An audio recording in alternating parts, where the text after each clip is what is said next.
प्रिय विद्यार्थियों, नमस्कार। मैं आपका अध्यापक आनंद कुमार शुक्ल हूँ। पिछली कक्षा में हमने मैथिली शरण गुप्त जी के व्यक्तित्व और कृतित्व पर चर्चा की थी, यानी उनका जीवन काल क्या था, जन्म कब, मृत्यु कब, जीवन में किन किन पदों पर वे विराजे, कहाँ कहाँ गए, सबसे महत्वपूर्ण उनकी रचनाएं क्या क्या हैं। और जब हम रचनाओं के बारे में चर्चा कर रहे थे तब मैंने आपको बताया था कि उनकी जो रचनाशीलता है वह विशद है।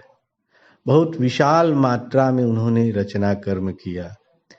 हिंदी में जिन लोगों ने सबसे ज्यादा लिखा, जिनका रचना कर्म सर्वाधिक है, उन लोगों में मैथिली शरण गुप्त जी का नाम भी परिगणित है। कल ही मैंने आपको बताया था कि गुप्त जी का जन्म 3 अगस्त 1886 को हुआ था और मृत्यु 12 दिसंबर 1964 को हुई थी। यह उनका जीवन काल है। आज इस कक्षा में हम गुप्त जी की काव्य प्रवृत्तियों की चर्चा करेंगे। काव्य प्रवृत्तियां यानी उनकी कविता, उनके साहित्य, उनके लेखों में उनके विचार कैसे हैं, उनकी धारणाएं कैसी हैं, किस प्रकार से वे अपने विचार या भावनाओं को अभिव्यक्त करते हैं, ये सब बातें हम काव्य प्रवृत्तियों को पढ़ते हुए समझेंगे।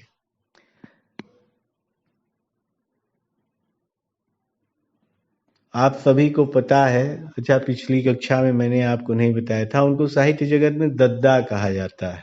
दद्दा के नाम से साहित्य जगत के दद्दा। और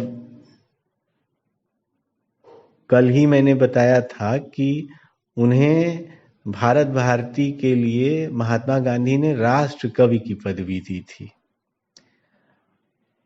और एक कवि के रूप में भारतीय साहित्य के लिए मैथिली शरण गुप्त कितने महत्वपूर्ण हैं, यह बात आप इस तथ्य से भी जान सकते हैं, समझ सकते हैं कि उनकी जो जन्म तिथि है 3 अगस्त, उसे कई संस्थाएं हर साल कवि दिवस के रूप में मनाती हैं। कई संस्थाएं हैं, आप 3 अगस्त को वहां पर कवि दिवस के रूप में उस दिन को मनाया जाता हुआ देख सकते हैं।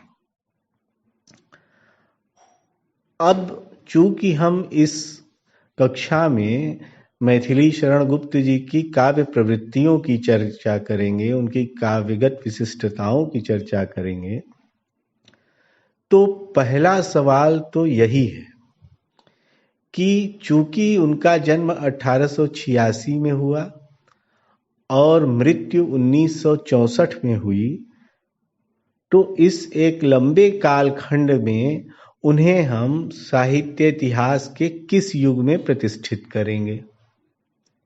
क्योंकि यदि आप 1886 से 1964 के बीच के समय अंतराल को देखें तो आप पाएंगे कि इस दौरान कई तरीके की साहित्यिक प्रवृत्तियां प्रभावी हुई और कई युग बीते। मैंने आपको बताया है कि हिंदी में आधुनिक काल में प्रवृत्तियों और युगों का परिवर्तन तेजी से हुआ। ऐसा नहीं है कि भक्ति काल इतने साल चल रहा है, रीति काल 1650 से 1850 1857 तक चल रहा है, ऐसा नहीं। आधुनिक काल के अंतर्गत जो युग हैं वे युग तेजी से बदल रहे हैं। जैसे मैंने कहा, भारतेंदु युग 1857 या 1868 से सन 1900 तक। 1868 से क्यों मैंने आपको बताया था, क्योंकि वहीं से भारतेंदु की वास्तविक रचनाशीलता का आरंभ होता है। उससे पहले भी उन्होंने काफी कुछ लिखा था, लेकिन जगन्नाथपुरी की यात्रा के पश्चात उनके लेखक और रचनाकार व्यक्तित्व में प्रभावी परिवर्तन आया था। इसलिए कई बार, और विशेष रूप से मैं, कई आलोचक मानते हैं, कई विचारक मानते हैं और मैं भी मानता हूं कि हिंदी में भारतेंदु युग को 1868 से परिगणित करना चाहिए, गिना जाना चाहिए। तो भारतेंदु युग है उन्हीं के, गुप्त जी के जीवन काल में। उसके बाद पूरा द्विवेदी युग है, छायावाद है, छायावाद द्विवेदी युग है 1900 से 1920, छायावाद है 1920 से 1936। फिर प्रगतिवाद आता है 1936 में प्रगतिशील लेखक संघ की स्थापना के साथ। फिर प्रयोगवाद आता है 1943 से। और उसके बाद जो जितने छायावादोत्तर प्रभाव हैं वे 1964 तक प्रकट होते रहते हैं।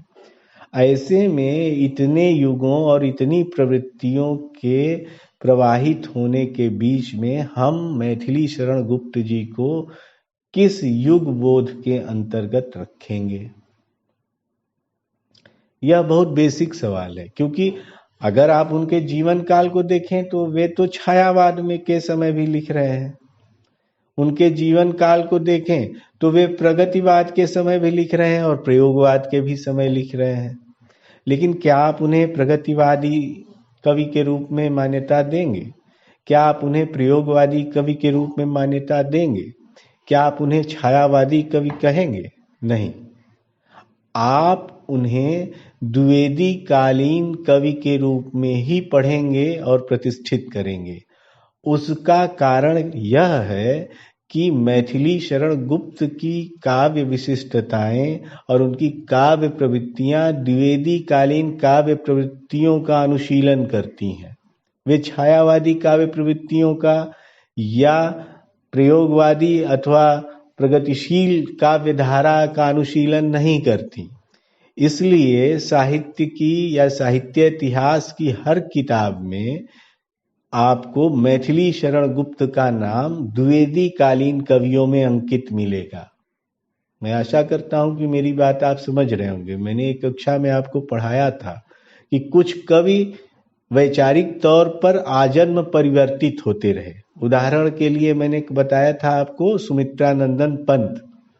पंत जी छायावाद में भी आते हैं, छायावाद के जो 4 स्तंभ हैं उसमें भी पंत जी आते हैं, लेकिन पंत जी की स्थिति छायावाद से इतर लगातार परिवर्तित भी होती गई। वे युगांत और युगवाणी भी लिखते हैं।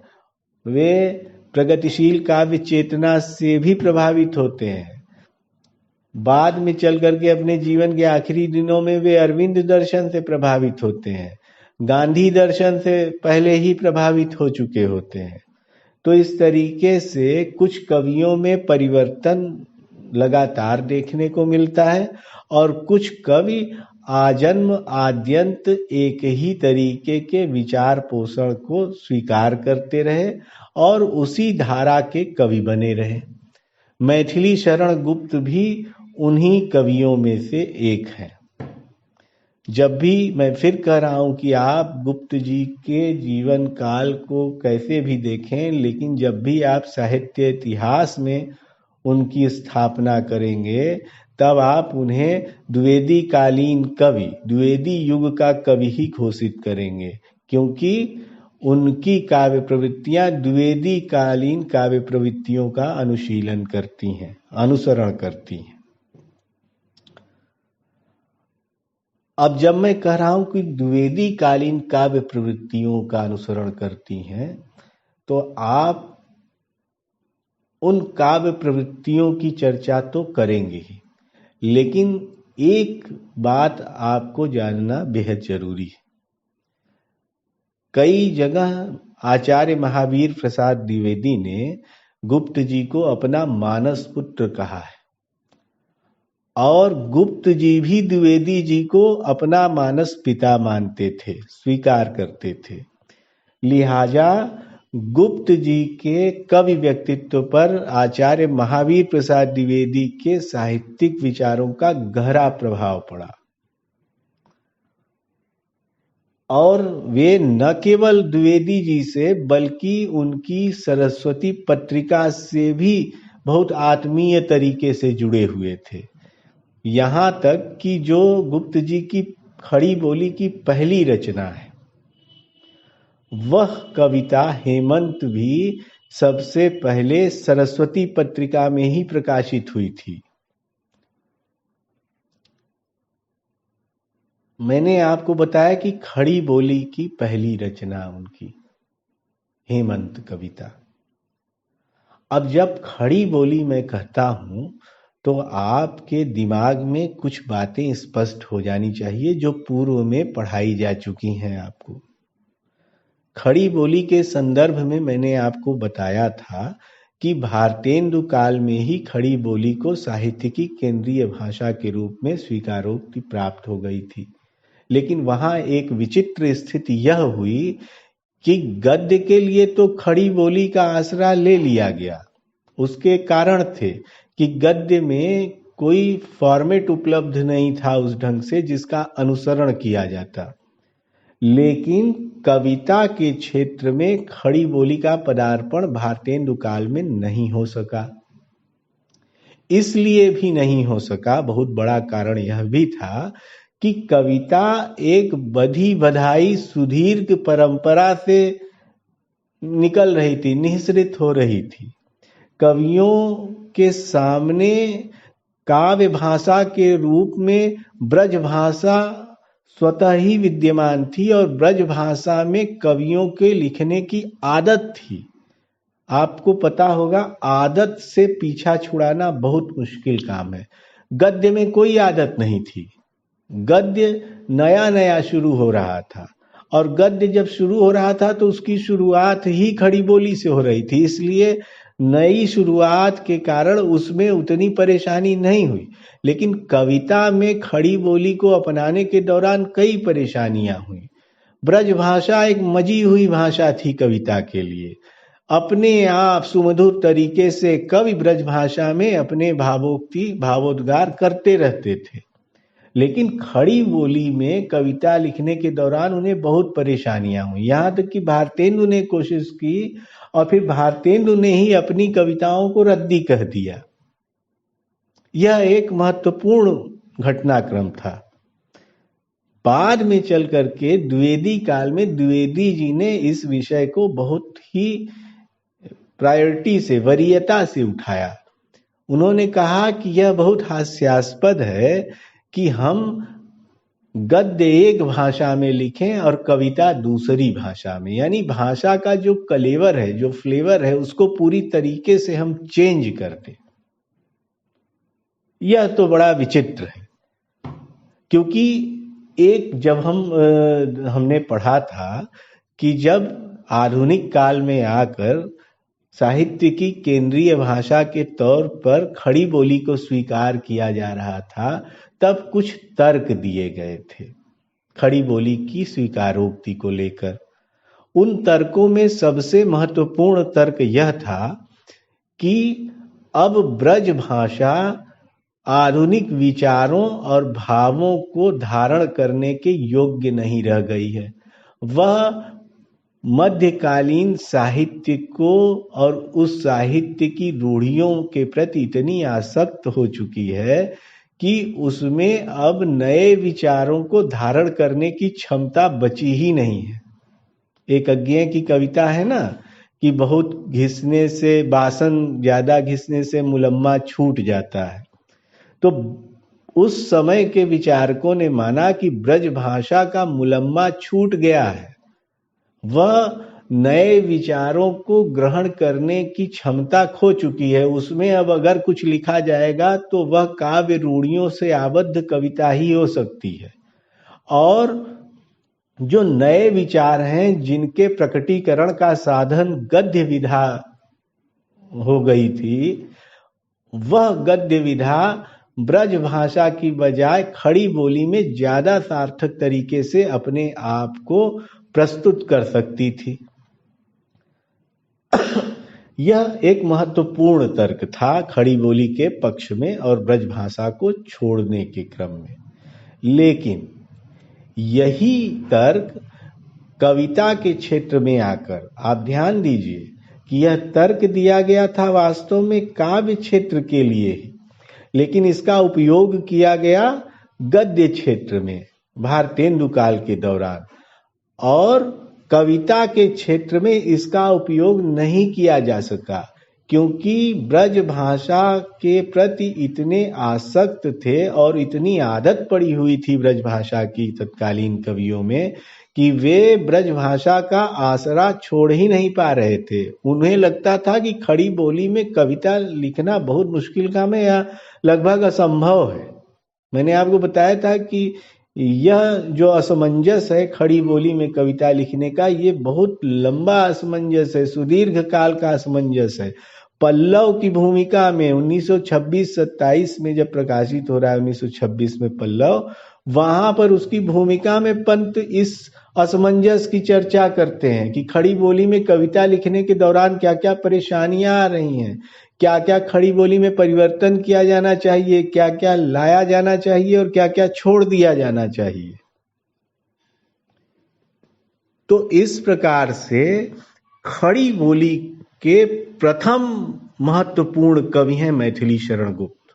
यह तथ्य आपको ध्यान में रखना होगा और इस तथ्य के आलोक में आपको समझना होगा कि किन प्रभावों के चलते मैथिली शरण गुप्त खड़ी बोली हिंदी के प्रथम सबसे महत्वपूर्ण कवि के रूप में प्रतिष्ठित हुए।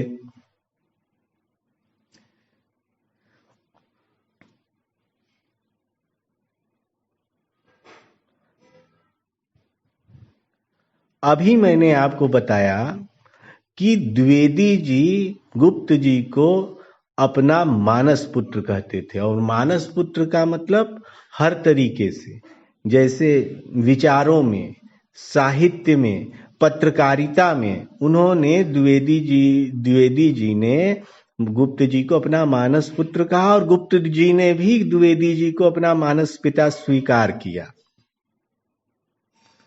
तो जो खड़ी बोली से संबंधित द्विवेदी जी के विचार थे, उनसे गहरे अर्थों में गुप्त जी प्रभावित हुए। मैंने कल जो कक्षा ली थी उसमें आपको बताया था कि खड़ी बोली में आने से पहले ही एक छद्म नाम से गुप्त जी ब्रज भाषा में कविता लिखना शुरू कर चुके थे। उनकी आरंभिक रचनाएं ब्रज भाषा में है। उसके ब्रज भाषा से होते हुए वे खड़ी बोली के कवि बनते हैं। तो ब्रज भाषा से कवि खड़ी बोली का महान कवि बनने के बीच की जो प्रक्रिया है, उस प्रक्रिया पर गहरा प्रभाव आचार्य महावीर प्रसाद द्विवेदी और उनके विचारों का है। द्विवेदी जी ने सरस्वती के माध्यम से लगातार उस समय के विचारकों और कवियों का आह्वान किया कि वे ब्रज भाषा का आसरा छोड़कर खड़ी बोली को काव्य भाषा के रूप में अपनाएं, क्योंकि गद्य भाषा के रूप में तो खड़ी बोली प्रतिष्ठित हो चुकी थी। उसमें कई विवाद थे। खुद द्विवेदी काल में ही बड़ा गंभीर विवाद हुआ, जिसको आप कहते हैं कि अनस्थिरता प्रकरण। कभी समय मिलेगा तो मैं उस प्रकरण पर चर्चा करूंगा, अनस्थिरता प्रकरण पर। लेकिन उस प्रकरण के बावजूद, उस विवाद के बावजूद खड़ी बोली गद्य के क्षेत्र में बाकायदा स्थापित हो चुकी थी, स्वीकार्य हो चुकी थी। काव्य भाषा के रूप में खड़ी बोली को अपनाया जाना द्विवेदी काल में संभव हुआ। गुप्त जी खड़ी बोली के प्रथम महत्वपूर्ण कवि हुए। और ध्यान दीजिए कि जब मैं कह रहा हूं प्रथम महत्वपूर्ण कवि, तो इसका तात्पर्य यह नहीं है कि आप कहें कि खड़ी बोली के प्रथम कवि, क्योंकि गुप्त जी से पूर्व बहुत सारे लोगों ने, यहाँ तक कि खड़ी बोली आंदोलन भी हो चुका खत्री जी के सहयोग और नेतृत्व में। तो खड़ी बोली में कविताएं बहुत सारे कवि पहले से लिख रहे थे, कोशिश कर रहे थे। मैंने आपको एक कक्षा में बताया था कि श्रीधर पाठक ने अंग्रेजी की कुछ कविताओं का बहुत सुंदर खड़ी बोली में पद्यानुवाद किया था, और उन अनुवादों ने खड़ी बोली में कविता लिखे जाने का मार्ग प्रशस्त किया। लेकिन वे खड़ी बोली के महाकवि नहीं, खड़ी बोली के प्रथम महाकवि, प्रथम सबसे महत्वपूर्ण कवि, राष्ट्र कवि मैथिली शरण गुप्त ही है। यह हुआ भाषा का संदर्भ, काव्य भाषा के रूप में खड़ी बोली को अपनाने का संदर्भ, जिसका जिसका सूत्र जाकर के द्विवेदी काल और विशेष रूप से आचार्य महावीर प्रसाद द्विवेदी और उनकी पत्रिका सरस्वती से जुड़ता है। अब हम आते हैं गुप्त जी की काव्यगत विशिष्टताओं पर, जो इस कक्षा में चर्चा का मूल केंद्र है, जिस विषय वस्तु पर हमें बात करना था। क्योंकि केवल द्विवेदी कालीन प्रवृत्तियां कह देने से आप उनकी विशिष्टताओं को रेखांकित नहीं कर सकते। होता क्या है कि एक युग में कई किस्म की प्रवृत्तियां होती हैं, लेकिन उस युग का हर कवि उन सभी प्रवृत्तियों को धारण नहीं करता है। वह अपनी क्षमता, अपनी विवेक, अपनी समझ के हिसाब से उन काव्य प्रवृत्तियों में से कुछ का चयन करता है, उनके हिसाब से अपनी कविता को प्रस्तुत करता है, और कुछ प्रवृत्तियां जो उसे नागवार लगती हैं या उसके व्यक्तित्व से मेल नहीं खाती हैं, उन प्रवृत्तियों को वह छोड़ भी देता है। ऐसा जरूरी कतई नहीं है, इसे आप मत मानिएगा कि किसी युग की काव्य प्रवृत्ति के सभी आयाम एक कवि में समाहित होंगे। लेकिन जब हम द्विवेदी कालीन कविता की चर्चा करते हैं तो गुप्त जी की कविता में द्विवेदी कालीन साहित्यिक प्रवृत्तियों का अधिकांश समाहित हो जाता है। यहाँ तक कि जब हम द्विवेदी कालीन कविता की चर्चा करते हैं, उस युग की कविता की विशिष्टता या उस युग की काव्य प्रवृत्ति की चर्चा करते हैं, तब हम बहुत कुछ गुप्त जी की काव्य प्रवृत्तियों से प्रभावित होते हैं। हम यह देखते हैं कि किस तरीके से गुप्त जी ने कविता लिखी, गुप्त जी की कविता की दिशा क्या है, और उस आधार पर द्विवेदी कालीन कविता की मूल प्रवृत्तियों की चर्चा, मूल अभिलक्षणों की चर्चा की जाती है। यह बहुत ही महत्वपूर्ण मसला है, इसे ध्यान से समझना चाहिए। अब जब मैं कह रहा हूं कि द्विवेदी कालीन काव्य प्रवृत्तियों में से लगभग संपूर्ण प्रवृत्तियां गुप्त जी के काव्यगत विशिष्टता में विद्यमान हैं, तो अब हम ध्यान से समझने की कोशिश करते हैं कि वे काव्य प्रवृत्तियां कौन कौन सी हैं। एक कक्षा में मैंने आपसे चर्चा की थी कि कई बार काव्य प्रवृत्तियों का निर्माण युगीन जरूरतें करती हैं, और फिर मैंने आपको यह भी बताया था कि द्विवेदी कालीन काव्य प्रवृत्तियों का निर्माण उस युग की जरूरतें कर रही थी। जरूरतों के आधार पर द्विवेदी कालीन काव्य प्रवृत्तियों का निर्माण हुआ। जैसे जैसे आप काव्य प्रवृत्तियां देखते जाएंगे, वैसे वैसे आप समझते जाएंगे कि साहित्यिक जरूरतें क्या थी, भाषागत जरूरतें क्या थी, सामाजिक जरूरतें क्या थी, आत्मिक जरूरतें क्या थी, और एक गुलाम देश की अपनी राजनीतिक जरूरतें क्या थी।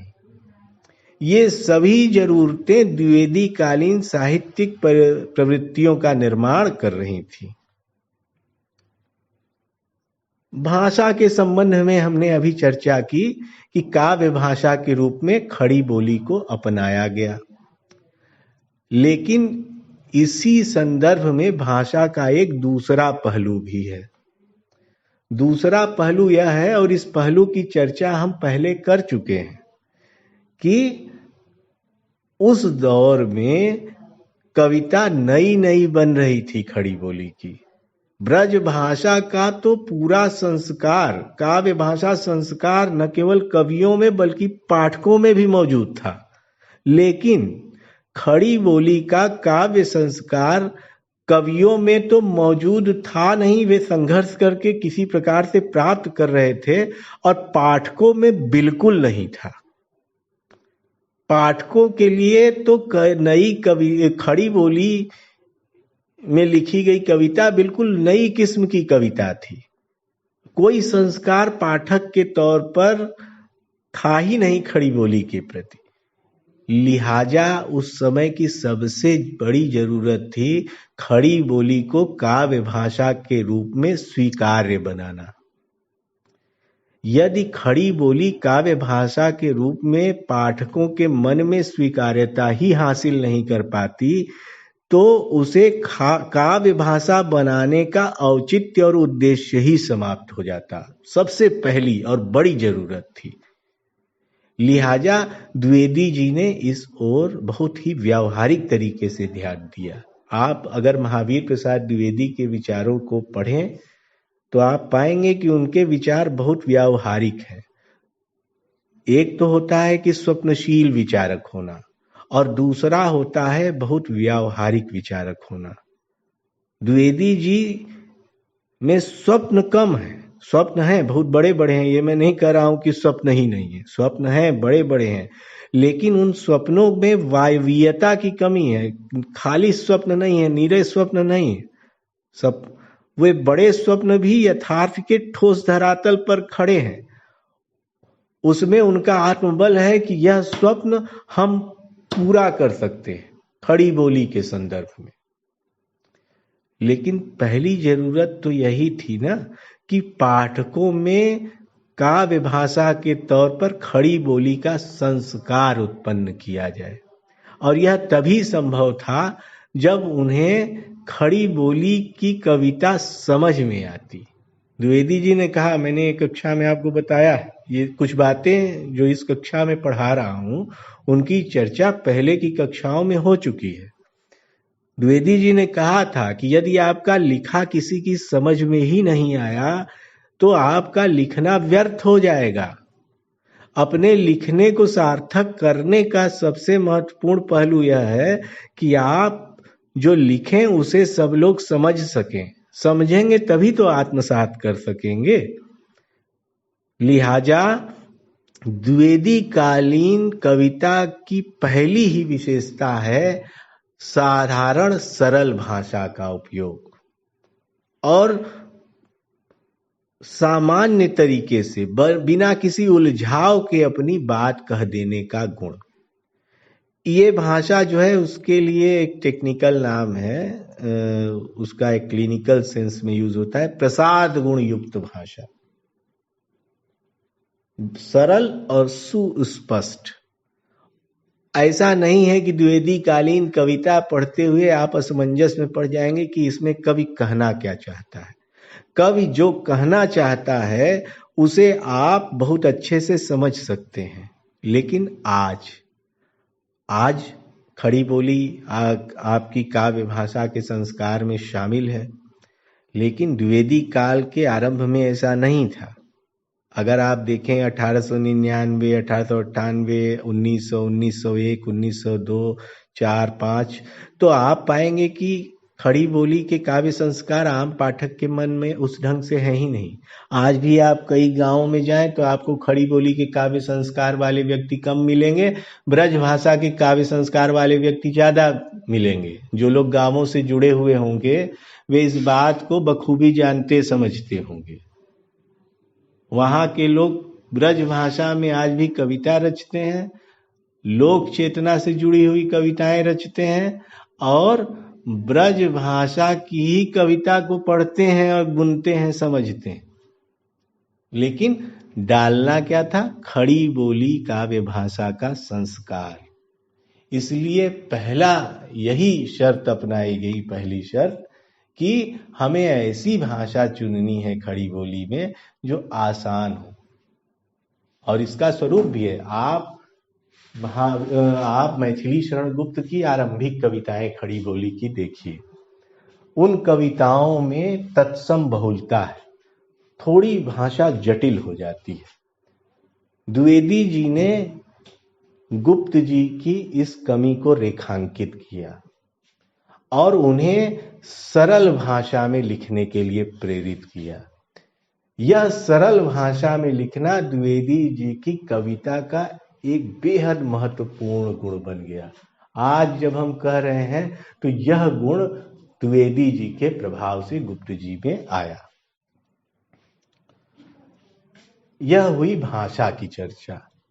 अब हम कुछ अन्य जो प्रवृत्तियां हैं, जो राजनीतिक प्रवृत्तियां हैं, जो सामाजिक जरूरतों से उपजी हुई प्रवृत्तियां हैं, जो आत्मिक स्थितियों से निकलती हुई प्रवृत्तियां हैं और जो तत्कालीन नारी की स्थिति है। आप ध्यान रखिएगा कि जब गुप्त जी के साहित्य की चर्चा करें तो तमाम बातों के साथ साथ नारी पात्रों की केंद्रीय स्थिति की चर्चा अवश्य करें, क्योंकि हिंदी में पहले पहल एक स्त्री को काव्य नायिका या जिसको कई बार कहते हैं काव्य नायक, जो सबसे महत्वपूर्ण है, बड़ा पुरुषवाद है साहित्य में, तो कहा सबसे महत्वपूर्ण काव्य नायक है। तो स्त्री को पहली बार श्रेष्ठतम काव्य नायक के रूप में प्रस्तुत करने का श्रेय राष्ट्रकवि मैथिली शरण गुप्त को है।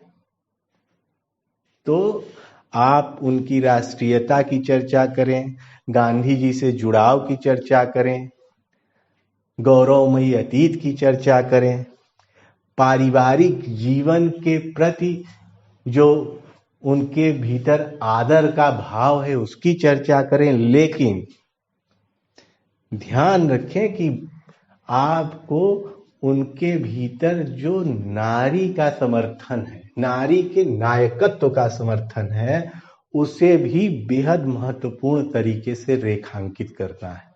यदि आप नारी के सम्मान के प्रति गुप्त जी के लेखन को रेखांकित नहीं कर पाते हैं, चूक जाते हैं, छोड़ देते हैं, तो आपका उत्तर, आपकी समझ अपूर्ण और निष्प्रभावी हो जाएगी। इसलिए कुछ बातें, कुछ महत्वपूर्ण बिंदु हमेशा याद रखना चाहिए। अब मैंने कहा कि तत्कालीन जो जरूरतें थीं, सामाजिक, राजनीतिक, साहित्यिक, पारिवारिक, उन जरूरतों के हिसाब से द्विवेदी युगीन काव्य प्रवृत्तियों और मैथिली शरण गुप्त की काव्य प्रवृत्तियों का उदय हुआ और वही उदय उनकी काव्यगत विशिष्टता बन गया। अब इसे हम क्रम से समझते हैं। पहली जरूरत तो हमारी बिल्कुल आंखों के सामने विद्यमान है कि देश गुलाम था। देश गुलाम था तो उसको आजाद कराना है। और ध्यान दीजिए कि आजाद कराने के लिए कई तरीके के आंदोलन चल रहे थे। आपको एक घटना इतिहास की याद होगी, 1907 में कांग्रेस का बंटवारा, और 1907 से पूर्व ही कुछ क्रांतिकारी आंदोलन यानी जो हिंसात्मक आंदोलन थे, जिसमें बंदूक का सहारा लिया गया। जो ये 1907 का कांग्रेस का बंटवारा है, इसका संबंध कांग्रेस के दो विचारगत धड़ों से है। पहला गरम दल और दूसरा नरम दल। दरअसल यह समझना बहुत जरूरी है कि विचारों का अलगाव था किस बिंदु पर। अलगाव था कांग्रेसी शासन से बातचीत करने के तरीके को लेकर के। गरमपंथी तीव्रता से आंदोलन करना चाहते थे। वे चाहते थे कि घनघोर आंदोलन करके अंग्रेजी शासन पर बड़ा दबाव बना लिया जाए। नरम दल वाले चाहते थे कि अभी हम इसके लिए तैयार नहीं हैं, हमें सुमधुरता से अपनी बात प्रस्तुत करनी चाहिए और जो छोटे छोटे लाभ हैं उन लाभों को अंग्रेजी शासन से, ब्रिटिश गवर्नमेंट से हासिल कर लेना चाहिए। ये जो तैयार होने और न होने के बीच का असमंजस था, अब इसमें बहुत सारे सूत्र हैं जिसकी चर्चा इस साहित्य की कक्षा में नहीं की जा सकती है, वह इतिहास विषय से संबंधित हैं, तो उधर हम नहीं जाते हैं। लेकिन मूल सूत्र यही था कि किस ढंग से आप अपने विचार प्रस्तुत करें। गुप्त जी थोड़ा गरमपंथी विचारों की ओर मुड़े। जो कांग्रेस का गरमपंथी धड़ा था उधर मुड़े, उधर उनके विचार ज्यादा प्रतिबिंबित हुए। लेकिन उन पर द्विवेदी जी ने एक दबाव भी बनाए रखा। अब आप ये नहीं कह सकते हैं कि गुप्त जी गरम दल वाले थे और द्विवेदी जी नरम दल वाले थे। क्योंकि मैंने पहले ही आपको बताया कि दोनों के बीच में पिता पुत्र सा संबंध था, लिहाजा उन्होंने अपने पत्रों के माध्यम से गुप्त जी को लगातार लिखा कि बहुत कठिन प्रेस एक्ट हैं, या जैसे 1914 में एक प्रेस एक्ट आया जब प्रथम विश्व युद्ध हो रहा था, तो उससे सचेत करते हुए लिखा कि कुछ भी अंग्रेजी शासन के खिलाफ डायरेक्टली नहीं लिखना, सीधे सीधे नहीं लिखना, अन्यथा बेकार में मुसीबत में फंस जाओगे। कई बार वस्तुओं, घटनाओं, विचारों को बहुत आलोचनात्मक ढंग से देखने की बजाय उस समय की जरूरत और स्ट्रेटजी के तौर पर देखा जाना चाहिए, समझा जाना चाहिए। ये सारी स्ट्रेटजीज थी। जैसे अगर आप बाल मुकुंद गुप्त की रचना शिव शंभू के चिट्ठे पढ़ें, शिव शंभू के चिट्ठे बनाम लॉर्ड कर्जन, तो उसमें आप देखेंगे कि डायरेक्टली कुछ कहा नहीं गया है, लेकिन इनडायरेक्टली सब कुछ कह दिया गया है। यही बात द्विवेदी जी मैथिली शरण गुप्त को समझा रहे थे कि सीधे सीधे आलोचना न करो। यदि तुम सीधे आलोचना कर दोगे तो वैसे में अंग्रेजी शासन तुम्हारे खिलाफ मुकदमा कायम करा करके तुम्हें कठोर सजा दिलवा सकती है।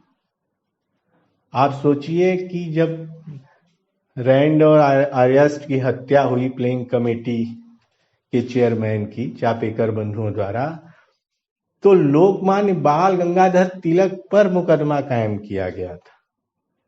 आप कल्पना कीजिए कि अंग्रेजी शासन कैसे अखबारों को एक घटना के लिए जिम्मेदार ठहरा देती थी, और न केवल उस पर मुकदमा कायम किया गया था बल्कि तिलक को सजा भी हुई थी बाकायदा। इन्हीं सब चीजों से द्विवेदी जी गुप्त जी को सचेत कर रहे थे। गुप्त जी में राष्ट्रीयता की प्रबल भावना थी, और अपने आरंभिक समय में जब तक वे गांधी जी के प्रभाव में नहीं आए, तब तक उनके भीतर कहीं न कहीं क्रांतिकारिता का बीज था। उसको हिंसात्मक आप न भी कहें तो जो गरमपंथी कांग्रेस धड़े वाले विचार थे, उनसे तो वे अवश्य ही जुड़े हुए थे। लोकमान्य बाल गंगाधर तिलक के वे बहुत बड़े समर्थक और संपोषक थे। लेकिन जब गांधी जी के साथ उनका संबंध बना, गांधी जी का भारतीय राजनीति में पदार्पण हुआ और धीरे धीरे उनका प्रभाव संपूर्ण भारत पर विस्तृत होता गया, तब गुप्त जी पर भी गांधी जी के विचारों का प्रभाव पड़ा। और गुप्त जी की जो राष्ट्रीयता है या राष्ट्रवाद है, वह गांधीवाद से निःसृत होने लगा। यानी गुप्त जी का राष्ट्रवाद वाया गांधीवाद प्रस्फुटित होता है।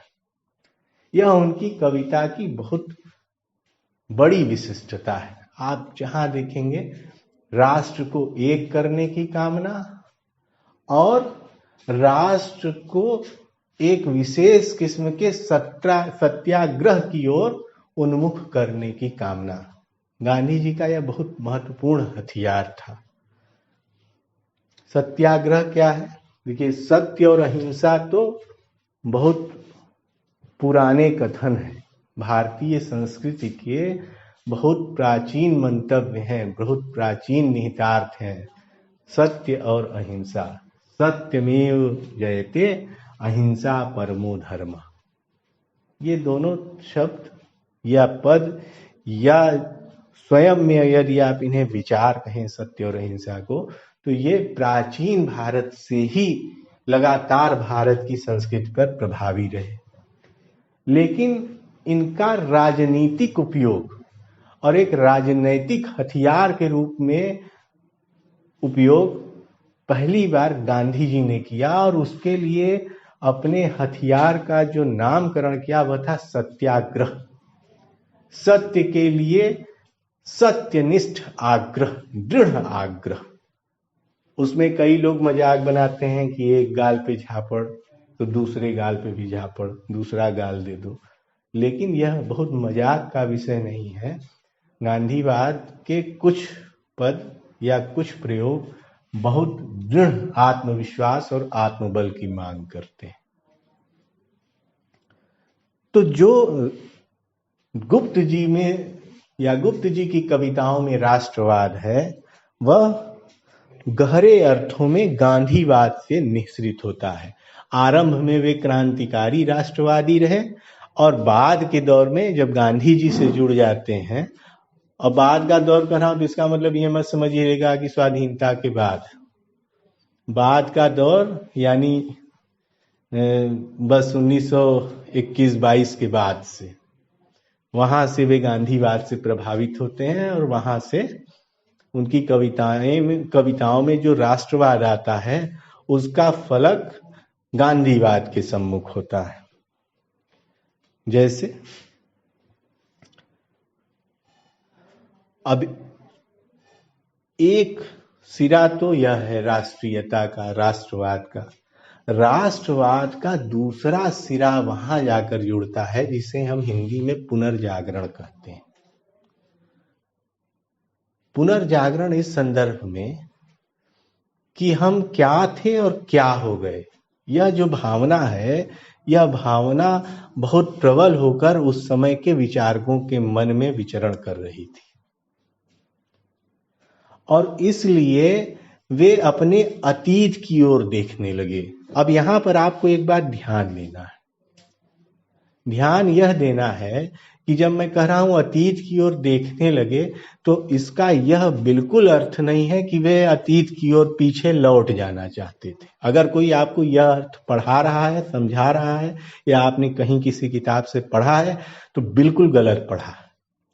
बढ़ना वे आगे ही चाहते हैं, लेकिन प्रेरित कहां से हो, प्रेरणा कहां से मिले, एक हतदर्प जाति के सम्मुख प्रेरित होने का साधन क्या है?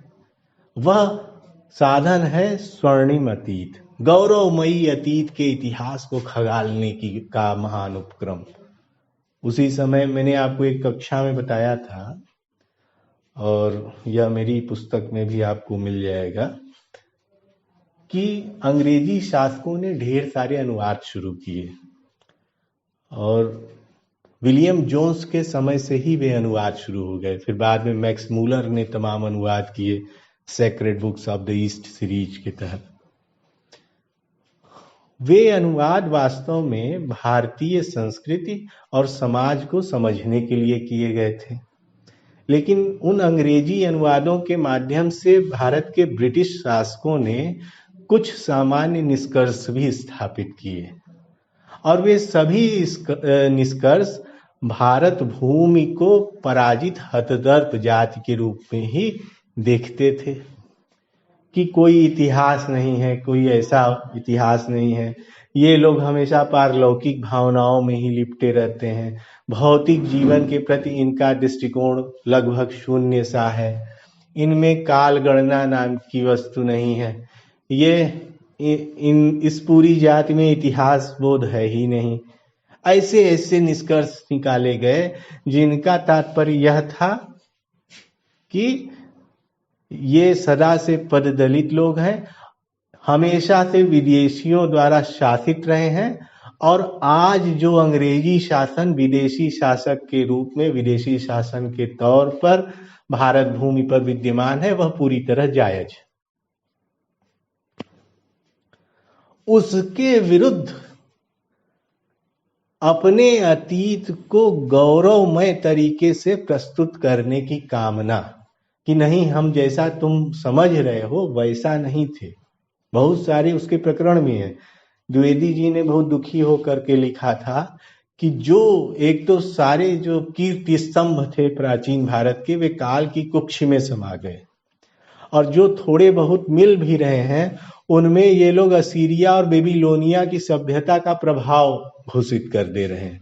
यानी कुछ भी मौलिक भारतीय संकल्पना या भारतीय चेतना का है ही नहीं। जो कुछ भी महत्वपूर्ण है, जो कुछ भी महान है, उसको ये विदेशी वैदेशिक संसर्ग का बता दे रहे हैं कि यह असीरिया की सभ्यता से आया और यह प्राचीन बेबीलोनिया की सभ्यता से आया। तो ऐसे आरोपों का बचाव करते हुए अपने गौरवमय अतीत के अनुसंधान का महान उपक्रम भारतीय इतिहासकारों और भारतीय विचारकों द्वारा किया गया। उस गौरवमयी अतीत के अनुसंधान का गहरा और बुनियादी प्रभाव द्विवेदी कालीन कवियों पर पड़ा। और यह केवल द्विवेदी कालीन कवियों की मूल प्रवृत्ति नहीं है। ध्यान दीजिए कि यह प्रवृत्ति अपने आरंभिक स्वरूप में भारतेंदु युग से ही चली आ रही है। भारतेंदु युग से पैतृक अधिकार के तौर पर द्विवेदी कालीन कवियों को यह गुण प्राप्त हुआ, यह विशिष्टता प्राप्त हुई। आप बादशाह दर्पण पढ़ें भारतेंदु का, तो उसमें भारतेंदु लिखते हैं कि क्या कोई माई का लाल ऐसा होगा जो हमारी सभ्यता, हमारी संस्कृति, हमारे राजे महाराजाओं का इतिहास, हमारे लोगों का इतिहास अपनी भाषा में प्रस्तुत कर दे। अपनी भाषा में क्यों? क्योंकि विदेशी भाषा में जो इतिहास रचा जा रहा था उसमें विदेशी दृष्टिकोण ही प्रभावी था। आप बहुत डिटेल में नहीं जाएंगे, लेकिन आप अर्ली हिस्ट्री ऑफ इंडिया पढ़ें स्मिथ का, तो उस किताब के 1/3 हिस्से में केवल सिकंदर का आक्रमण वर्णित है।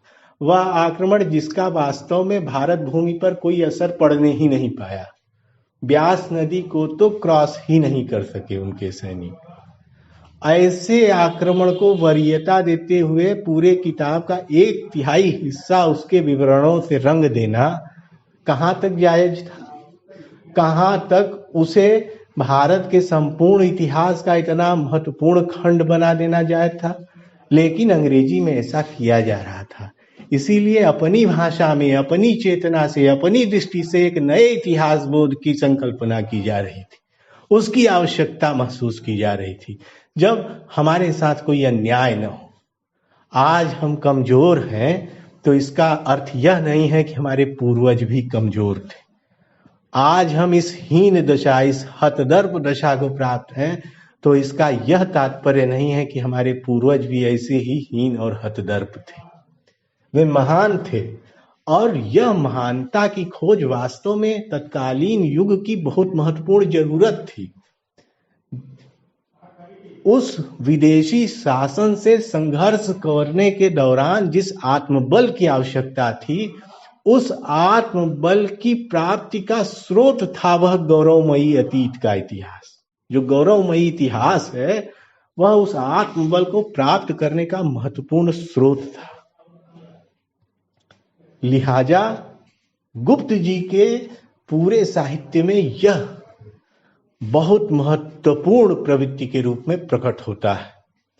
वे भारतीय संस्कृति, कलाओं, जो प्राचीन कलाएं हैं, जो ज्ञान विज्ञान की महत्वपूर्ण खोजें हैं, जो गौरवमयी अतीत है, उसका इतिहास है, उसके प्रति बहुत आसक्त हैं। और न केवल आसक्त हैं बल्कि उसका लगातार चित्रण करते हैं और आधुनिक संदर्भों में भी उन दृष्टांतों का उपयोग करते हैं। लेकिन मैं फिर कहूंगा, ध्यान रखिएगा कि यह अतीत से प्रेरणा लेना है, अतीत की ओर चले जाना नहीं है। कोई कामना नहीं है कि हम अतीत में चले जाएं। उनको बहुत अच्छे से पता है, वे बेवकूफ लोग नहीं थे जिनको यह भी नहीं पता है कि जाना हमको आगे, जाना कहाँ है यह उन्हें पता है। अगर कोई ऐसा उपक्रम कर रहा है, वो बताए कि वे पीछे की ओर लौट जाना चाहते हैं, तो वह गलत बोल रहा है। जाना उन्हें पता था, उस समय के विचारकों, कवियों को पता था कि हमें जाना आगे। प्रेरणा कहाँ से लेनी है? प्रेरणा का स्रोत था अतीत का स्वर्णिम इतिहास। और इसी से दार्शनिकता उत्पन्न होती है। भारतीय दर्शन बहुत महत्वपूर्ण दर्शन है। खट दर्शन जो 6 मुख्य दर्शन हैं, और बाद में बौद्ध, जैन, यहाँ तक कि चारवाक दर्शन, ये सब बहुत मुख्य दर्शन रहे हैं भारत के। और भारतीय दर्शन की सबसे महत्वपूर्ण विशिष्टता है उसकी विविधता, विचारों में जो विविधता है। यहाँ तक कि एक ही दर्शन में विचारों की विविधता आपको मिलेगी। आप बौद्ध दर्शन पढ़ें तो बौद्ध दर्शन ऐसा नहीं है कि हर बौद्ध एक ही तरीके के विचार प्रस्तुत कर रहा है। आप जैन दर्शन पढ़ें तो ऐसा नहीं है कि हर तरीके का जैन दार्शनिक एक ही तरीके के जैन विचार प्रस्तुत कर रहा है। आप सांख्य दर्शन पढ़ें, आप वेदांत पढ़ें, आप ईश्वरवाद पढ़ें भारतीय दर्शन का, यहां तक कि आप अनीश्वरवादी दर्शनों को पढ़ें, वे सभी अपने अपनी वैचारिक विविधताओं से लैस हैं। यह उनका महान गुण है और इस विविधता का सम्मान भारतीय संस्कृति की मूल कामना थी। उस विविधता के प्रति कोई दुर्भावना नहीं थी भारतीय संस्कृति में, जैसा बाद में चल करके दिखाया जाने लगा कि कोई बड़ी गहरी दुर्भावना थी। लोग आपस में लड़ने की तो नहीं कोशिश कर रहे थे। विचारों में विविधता टकराव नहीं, विचारों में विविधता एक गुण है। तो दार्शनिकता भी गुप्त जी के काव्य की महत्वपूर्ण विशिष्टता है और दार्शनिकता से ही आती है रहस्यात्मकता और आध्यात्मिकता। गुप्त जी की कविताओं में आध्यात्मिकता का पुट प्रबल है। मैंने बताया, एक तो राष्ट्रवाद, ऊपर से उसका स्वरूप निर्धारण हो रहा है गांधीवाद से, गहरी दार्शनिक अभिवृत्ति है और उसमें आध्यात्मिकता का जन्म तो होना ही होना था। तो पूरे के पूरे काव्य खंड में उनमें आध्यात्मिकता का गहरा रंग, गहरा पुट देखने को आपको मिलेगा।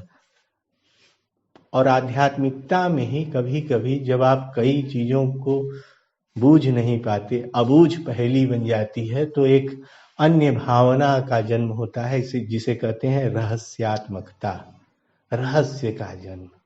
हम क्या है? तो कई जगह गुप्त जी की कविताओं में यह रहस्यात्मकता भी प्रस्फुटित होती है। अब उस विषय पर आइए जो मैंने आपसे कहा कि बिना नारी के चित्रण के, नारी को काव्य नायक बनाने में गुप्त जी ने जो विशिष्ट योगदान दिया, उसकी चर्चा किए बिना आपका उत्तर कभी परिपूर्ण नहीं हो सकता। गुप्त जी के साहित्य के प्रति आपकी समझ कभी परिपूर्ण नहीं हो सकती। गुप्त जी हिंदी के पहले कवि हैं ऐसे जिन्होंने अपनी कविता में स्त्री को काव्य नायक के रूप में प्रतिष्ठित किया। मैंने आपसे पिछली कक्षा में एक लेख की चर्चा की थी, रविन्द्रनाथ टैगोर के लेख की, शीर्षक था काव्यारेर उपेक्षिता। और उस लेख के एक हिस्से का भावानुवाद आचार्य महावीर प्रसाद द्विवेदी ने किया और सरस्वती पत्रिका में प्रकाशित किया। उस लेख का शीर्षक था कवियों की उर्मिला विषयक उदासीनता। उस लेख से प्रेरित होकर, बहुत महत्वपूर्ण और युगांतकारी लेख है वह, दोनों लेख युगांतकारी माने जाएंगे। जो काव्यारेर उपेक्षिता लेख है बांग्ला में वह भी, और जो हिंदी में उसके एक अंश का अनुवाद है, भावानुवाद है, कवियों की उर्मिला विषयक उदासीनता, वह भी। ये दोनों बहुत ही युगांतकारी, युग बोधक लेख हैं। ऐसे लेख हैं जिनके आधार पर कई महाकाव्य और खंड काव्य रच दिए गए अलग अलग भाषाओं में। तो गुप्त जी उस जो स्त्री विषयक उदासीनता थी, स्त्री के प्रति, स्त्री के नायकत्व के प्रति उपेक्षा का भाव था, उससे बहुत द्रवित हुए। उन्हें लगा कि सही में युगों युगों तक और युगों युगों से स्त्रियों के प्रति भारतीय काव्यशास्त्र, भारतीय मनीषा ने एक तरीके की उपेक्षा का ही भाव रखा। रामायण में या रामचरितमानस में या जितने भी राम काव्य हैं उसमें लक्ष्मण की पत्नी की चर्चा ही नहीं है, जबकि उस स्त्री का त्याग यदि सही मायने में देखा जाए तो पूरे रामायण में, जो पूरा रामचरित संबंधी महाकाव्य है, उसमें सबसे महत्वपूर्ण है। वैसा अद्भुत, अलबेला, अप्रतिम त्याग किसी स्त्री का है ही नहीं। यहां तक कि स्त्री तो छोड़िए, किसी पुरुष का भी नहीं है, किसी का नहीं है, न स्त्री न पुरुष। और इतने बड़े, इतने महान, इतने उदात्त त्याग को भारतीय काव्य मनीषा ने यूं ही छोड़ दिया। उसे कविता में नायकत्व तो छोड़िए, साधारण तरीके से भी प्रतिष्ठित नहीं किया गया। ऐसे में गुप्त जी ने इस विचारणा से प्रेरित होकर के एक महाकाव्य लिखा साकेत, और उस महाकाव्य की नायिका है स्वयं उर्मिला। वह महाकाव्य पूरी की पूरी राम कथा उर्मिला की दृष्टि से लिखी गई। उर्मिला कैसे देख रही, उर्मिला कैसे सोच रही है, उर्मिला की क्या जरूरत है, और सबसे महत्वपूर्ण, सबसे दूर विरह युक्त जो उर्मिला है उसका संघर्ष क्या है। और ध्यान दीजिए कि गुप्त जी केवल उर्मिला के त्याग की ओर नहीं गए, गुप्त जी की दृष्टि अन्य स्त्रियों पर भी गई, जैसे यशोधरा। यशोधरा कौन है? बुद्ध की पत्नी। अब क्या हुआ कि सिद्धार्थ को तो बुद्धत्व मिला, गृह त्याग कर दिया, लेकिन उस नवीन पत्नी और उस बच्चे का क्या दोष था जिसका परित्याग करके वे ज्ञान की प्राप्ति, सत्य की खोज के लिए निकले थे, गृह त्याग किया था। बुद्ध के संघर्ष, बुद्ध की तपस्याएं तो महत्वपूर्ण है, लेकिन क्या उस स्त्री, उस बुद्ध, उस सिद्धार्थ की पत्नी की तपस्या, उस सिद्धार्थ की पत्नी का त्याग महत्वपूर्ण नहीं है? और यदि महत्वपूर्ण है तो उसे भारतीय मनीषा ने अभी तक उपेक्षित क्यों कर रखा है? इसलिए यशोधरा को भी काव्य नायक या काव्य नायिका के रूप में प्रतिष्ठित करते हुए गुप्त जी ने काव्य रचना की, यशोधरा शीर्षक से। ऐसे ही एक खंड काव्य और है विश्वप्रिया, उसमें भी उन्होंने स्त्री के नायकत्व को प्रतिष्ठित किया। करुण विप्रलंभ का जो मर्म स्पर्शी रूपक है उसे गढ़ा गुप्त जी ने, और यह इतना महत्वपूर्ण है उस समय के, नहीं उस समय के साहित्य के लिए तो है ही, आज के साहित्य के लिए भी एक तरीके का पथ प्रदर्शक है। आप उससे इतर नहीं जा सकते। आज भी यहाँ तक कि महादेवी वर्मा में जो स्त्रीवाद है, अगर बहुत सारे लोग जब स्त्रीवादी अध्ययन करते हैं तो महादेवी वर्मा को पढ़ते ही नहीं, या पढ़ते हैं तो बस एक आरंभिक विचारक के तौर पर पढ़ करके निपटा देते हैं।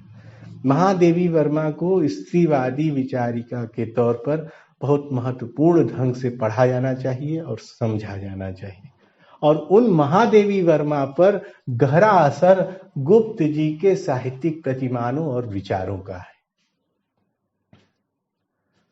अब हम आते हैं एक और गुण की तरफ। मैंने एक कक्षा में आपसे बताया था, चर्चा की थी कि अंग्रेजी के रोमांटिसिज्म के समानांतर हिंदी में स्वच्छंदतावाद प्रतिस्थापित होता है, और यह मूल काव्य प्रवृत्ति है छायावाद पूर्व कालखंड की। यानी इसका सबसे महत्वपूर्ण घटक क्या है? प्रकृति के प्रति मनुष्य का तादात्म्य भाव। अब ध्यान रखिए, इसमें केवल वर्णन नहीं है कि प्रकृति का वर्णन कर दिया, बड़े सुंदर पहाड़ उगे, नहीं, बड़े सुंदर फूल उगे हैं, कितनी बढ़िया नदी बह रही, नहीं, उस प्रकृति के भीतर रहते हुए उस प्रकृति से तादात्म्य स्थापित करना। एक दिन मैं आपको रामनरेश त्रिपाठी की कविताएं सुना रहा था और रामनरेश त्रिपाठी के काव्य को पढ़ा रहा था, तो वहां पर भी मैंने इस गुण को रेखांकित किया था। तो जिन गुणों को रामनरेश त्रिपाठी की कविता में मैंने रेखांकित किया था, वे गुण गुप्त जी की कविता में भी विद्यमान है। हालांकि गुप्त जी की काव्य रचना या काव्य फलक ज्यादा विस्तृत, वो अलग बात है, उसको हम यहाँ चर्चा में नहीं लाते हैं। लेकिन प्रकृति से तादात्म्य स्थापित करना, स्वच्छंदतावाद का वह स्वरूप गुप्त जी की कविता में महत्वपूर्ण उपस्थिति दर्ज कराता है। आपने एक बड़ी पॉपुलर लाइन सुनी होगी, मैं आपको फिर से याद दिलाता हूं कि चारु चंद्र की चंचल किरणें खेल रही हैं जल थल में, स्वच्छ चांदनी बिछी हुई है अवनी और अंबर तल में, पुलक प्रकट करती है धरती हरित तृणों की नोकों से, मानो झूम रहे हैं तरु भी मंद पवन के झोंकों से।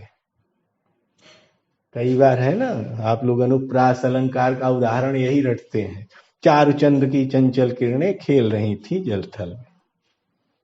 यह कविता, यह रचना भी गुप्त जी की रचना है। तो जो प्रकृति से, वन्य जीवन से, सामान्य जीवन से जो गहन अनुराग है, प्रकृति के मनोहारी चित्र है, लेकिन केवल मनोहारी चित्रों का वर्णन नहीं है, बल्कि उन चित्रों से मनुष्य के जीवन के तादात्म्य का स्वरूपण है, उनका चित्रण है। वह उस दौर की कविता का ही मूल अभिलक्षण है, लेकिन गुप्त जी की कविता में सबसे महत्वपूर्ण ढंग से हमारे सम्मुख आता है।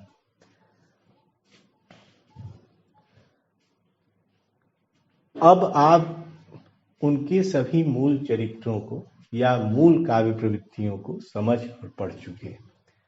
कुछ बातें आपको ध्यान देनी होंगी, जैसे कि भाषा शैली। तो ये जो गुप्त जी की भाषा शैली है, भाषा के संदर्भ में हम शुरू में ही इस कक्षा के चर्चा कर चुके, और उसमें मैंने आपको बताया कि किस तरीके से द्विवेदी कालीन जो साहित्यिक जरूरतें थीं और जो नए नए खड़ी बोली को आत्मसात किए जाने की जरूरत थी, उनके साथ गुप्त जी ने अपनी काव्य प्रवृत्तियों का निर्माण किया। वे द्विवेदी कालीन युग की काव्य प्रवृत्तियां हैं, सहज स्वाभाविक और सर्वांगीण काव्य प्रवृत्तियां हैं, और वे गुप्त जी की भी अपनी काव्य प्रवृत्तियों, काव्य विशिष्टताओं में समाहित है। इसी के साथ साथ आपको यह भी ध्यान रखना होगा कि गुप्त जी की भाषा में विविधता का स्वरूप बहुत विस्तृत है। उससे पहले ही मैंने आपसे कहा कि गुप्त जी हिंदी में सर्वाधिक लिखने वाले जो रचनाकार हैं उनमें से एक है। तो इसी तरीके से भाषा की विविधता का स्वरूप भी गुप्त जी में सर्वाधिक तो नहीं कहा जा सकता है, लेकिन बहुत है। उनकी भाषा विविध तरीके से, विविध कलेवरों में, और अंग्रेजी में कहें तो डिफरेंट फ्लेवर्स में अपने आप को पाठकों के सामने प्रस्तुत करती है। कभी तत्सम बहुल हो जा रहे हैं, कभी तद्भव बहुल हो जा रहे हैं, कभी देशज भाषा की ओर उन्मुख हो जा रहे हैं, और दार्शनिकता के आवरण में कभी कभी रहस्यात्मक भाषा की ओट में चले जा रहे हैं। इतने फ्लेवर्स हैं, इतने कलेवर हैं गुप्त जी की भाषा में कि उनका रसबोध ही अलग है। अब आशा करता हूं कि इस कक्षा में आपको गुप्त जी की जो काव्य विशिष्टता है वह समझ में आ गई होगी। अब अगली कक्षा में हम जो आपके कोर्स में है खंड काव्य जयद्रथ वध, उसका अध्ययन, विशिष्ट अध्ययन शुरू करेंगे। इस कक्षा में इतना ही। धन्यवाद।